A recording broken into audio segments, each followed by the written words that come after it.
buddies, thanks for joining me again today. I wanted to talk about the inner thigh muscles. They're called adductors, and they bring your thighs together. They add your legs together. So adductors are responsible for bringing your feet towards and away from one another. And they connect, jog down from the hip to the knee. So this is a really good exercise or area to work within if you have weak knees.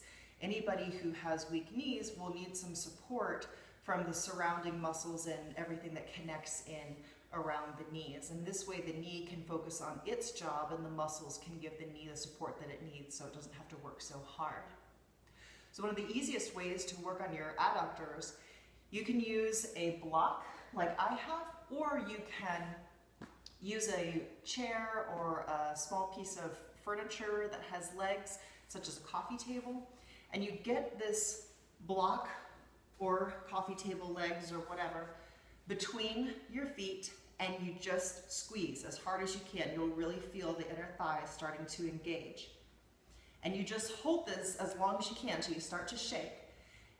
And if this starts to create some pressure on the inside of the knee, you might bring your feet flat to the floor, knees pointed at the ceiling, and squeeze in with the block between the knees instead. It'll do the same thing. It just might not feel like it's putting pressure on your knees. It's an oldie but a goodie, but the old Thigh Master standard is still the best. So you bring the feet together, knees out to the side, and you can just butterfly the knees. You can bring them all the way together, or you can just bounce them, but this will work the insides of the thighs. Another way to work your adductors in a more intense way is to ask the adductor, this inner thigh muscle, to lift the entirety of your leg.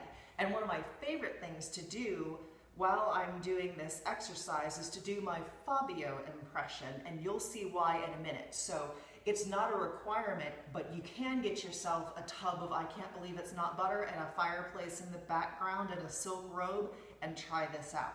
So I'm going to lie on my right side, and I'm going to bring my left foot flat to the floor, my left knee's pointed at the ceiling, and I'm propped up on my right elbow.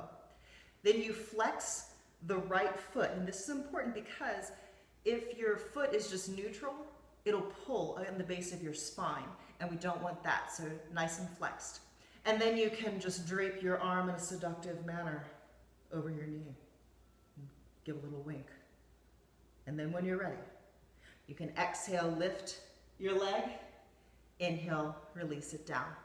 Exhale to lift, inhale, release. So this adductor, inner thigh, is lifting the entirety of the weight of your leg. You'll also start to feel your obliques working, so you get some bonus abdominal work here as well. And if you start doing your Fabio impression here, that's fine. If you don't, that's fine. Either way, you're gonna end up with some really good, strong adductors, and when you have good, strong adductors, you've got good, strong knees. So I hope this was helpful for you. If you still need modifications or you've tried these before and they're not as effective as you would like, let me know over at the Champion of Chakras Facebook page that posted about this video, and I'll try to see what I can do for you, give you some other suggestions. Until next time, rock out with your core out.